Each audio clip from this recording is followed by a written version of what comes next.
আজকের গল্প চোখের আড়ালে। ৪৫ বছর বয়সে এসে ২৫ বছর বয়সের যুবকের ধনের গুঁতা খাবো, আমি কখনোই কল্পনা করতে পারি নাই ২৫ বছরের যুবক আমাকে এত মজা দিয়েছে যা ভাবতেও পারি নাই। বন্ধুরা, আমার আজকের পুরো গল্পটি শুনতে চাইলে কানে হেডফোন লাগিয়ে নিন। দিল্লি শহরে এক ভদ্র পরিবার, মা সুলতানা, মেয়ে রুহি আর বাবা জাফর সাহেব।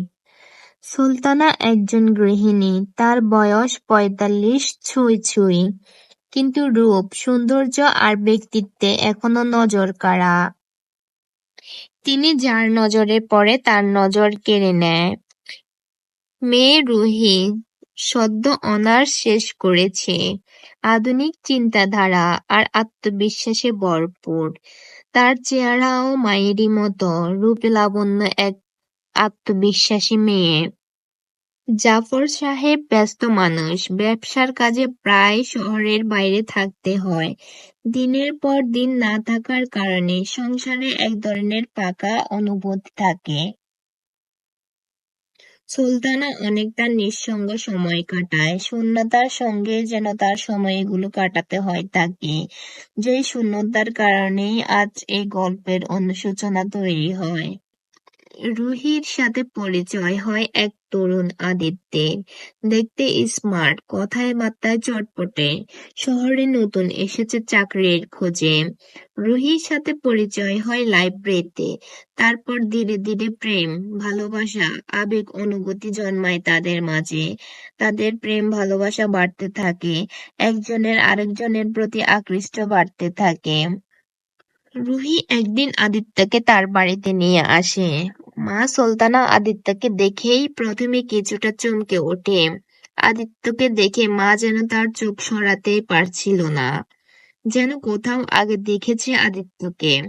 আদিত্যের চোখে মুখে যে আত্মবিশ্বাস, তা সুলতানার মনে এক ধরনের অজানা সূত্র নাড়া দেয়। সুলতানা ধীরে ধীরে খেয়াল করতে থাকে, আদিত্য কেবল একজন তরুণ নয়, তার ভিতরে এক ধরনের পরিপক্কতা আছে। যে বাড়িতে এলেই সুলতানার সাথে হাসি মুখে কথা বলে, সাহায্য করে, মাঝে মাঝে চোখে চোখ রেখে তাকায়। সুলতানার মন কেমন যেন উতাল পাতাল করতে থাকে। তার মনের ভিতর আদিত্যর জন্য কেমন যেন দোলা দিতে থাকে, যেন শৈশবের ছোঁয়া তার মনের ভিতর এসে পৌঁছায়। বয়স তার হলেও মন তো এখনো জীবিত। জীবনের নিঃসঙ্গ মুহূর্তে কেউ যদি একটু ভালোবাসার ছোঁয়া দেয়, তা যে কত বড় স্বস্তি, তা একমাত্র সুলতানাই অনুভব করতে পারছিল। একদিন বাড়িতে কেউ ছিল না। রুহি কলেজে, জাফর সাহেব বাইরে, আদিত্য এসেছে রুহির জন্য। কিন্তু সুলতানা জানায় রুহি বাইরে গেছে। কথা হতে হতে হঠাৎ ঝড় শুরু হয়।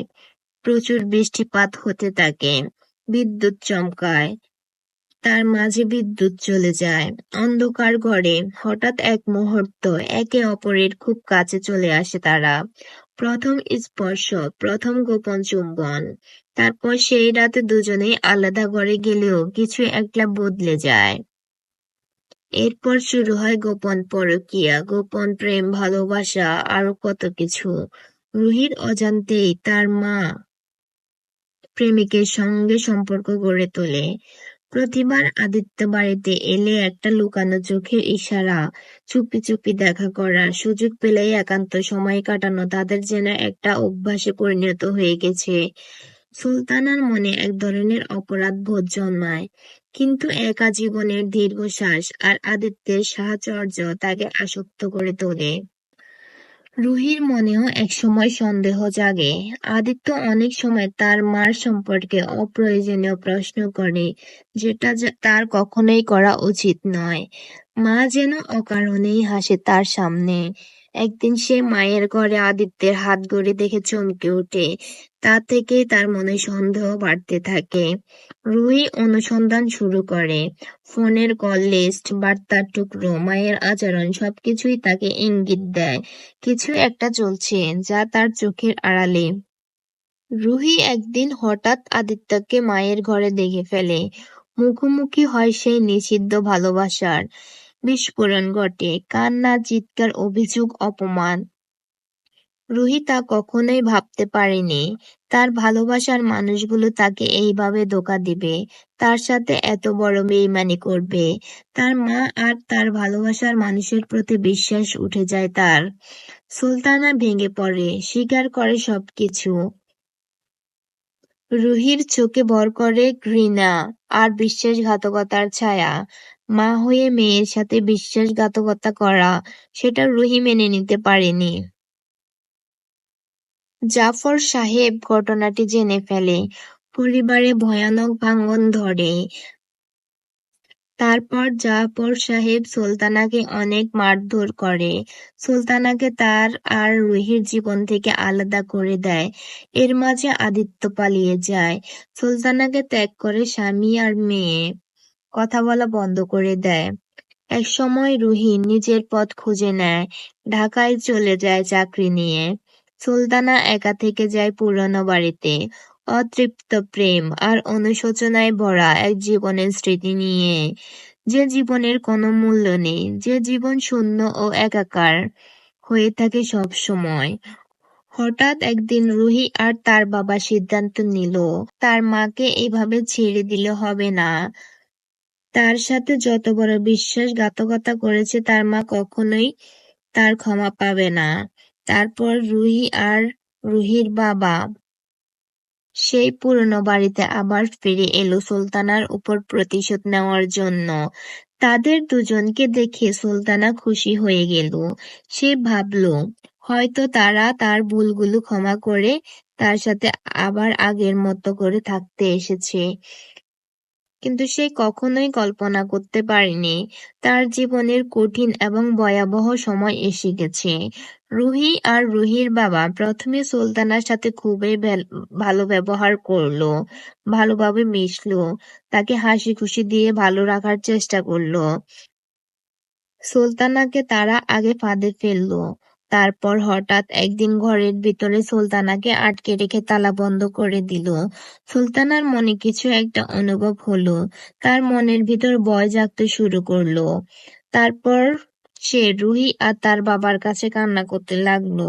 তার বাবা বলল, তোমার মতো স্ত্রী যদি এই সমাজে থাকে, তাহলে এই সমাজ নষ্টামিতে ভরে যাবে।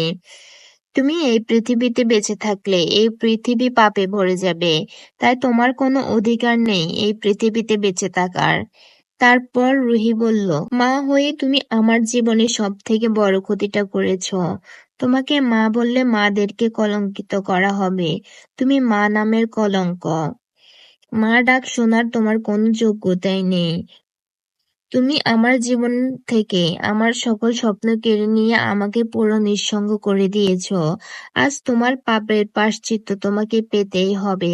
তারপর তারা ঘরের চারপাশে পেট্রোল ঢেলে দেয় আর তাতে আগুন ধরিয়ে দেয়। তারপর আস্তে আস্তে আগুনের উল্কা বাড়তে থাকে এবং ভিতর থেকে সুলতানা চিৎকার চেঁচামেচি করতে থাকে। আস্তে আস্তে সুলতানার চিৎকার বন্ধ হয়ে যায় এবং সেখানে সেই পাপের ধ্বংস হয়ে যায়। আমরা এই গল্পের মাঝে এটাই তুলে ধরেছি যে পাপ কখনো বাপকেও ছাড়ে না। পাপের প্রায়শ্চিত্ত দিন শেষে সবাইকেই পেতে হয়, যেমনটা সুলতানাকে রুহি আর তার বাবা দিয়েছে। রুহি এটা ভাবেনি যে সুলতানা তার মা, আর তার বাবাও এটা ভাবেনি যে সুলতানা তার স্ত্রী। তাদের ভাবনাতে ছিল শুধু, যে পাপ করে সেই পাপের ফল তাকে পেতেই হয়। পাপ কখনো তার বাপকেও ছাড়ে না। পাপের পিছুটানে যে পড়ে থাকে সে পুরো ধ্বংসের মুখে বিলুপ্ত হয়ে যায়। বন্ধুরা, আমার আজকের গল্পটি যদি ভালো লেগে থাকে তাহলে একটি করে লাইক, কমেন্ট, শেয়ার দিবেন। আপনাদের একটি লাইক, কমেন্ট, শেয়ার আমার নতুন গল্প তৈরি করার অনুপ্রেরণা জাগায়। আমার চ্যানেলটিকে সাবস্ক্রাইব করে পাশে থাকবেন।